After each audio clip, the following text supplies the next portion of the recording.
ও মাই god, এনসিএলে বিশ্ব record করলেন বাংলাদেশের তরুণ হার্ডিটার ব্যাটসম্যান জিসান আলম। এক ওভারে 6টি ছক্কা মেরে বিশ্ব রেকর্ড করলেন তিনি। এনসিএলে বিধ্বংসী এক ইনিংস খেলে বিশ্ব রেকর্ড করেছে বাংলাদেশের তরুণ ব্যাটসম্যান জিসান আলম। করেছেন অল্প বলে সেঞ্চুরি। দর্শক, বিস্তারিত থাকছে ভিডিওর প্রতিবেদনে।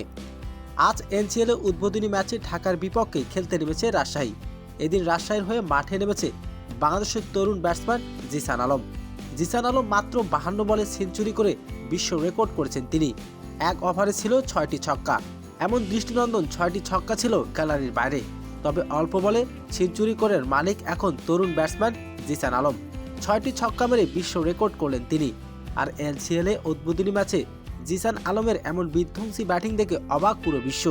দর্শক, এনসিএলে জিসান আলমের দুর্দান্ত ব্যাটিং আপনার কেমন লেগেছে জানিয়ে দিন আপনার মূল্যবান মতামতটি।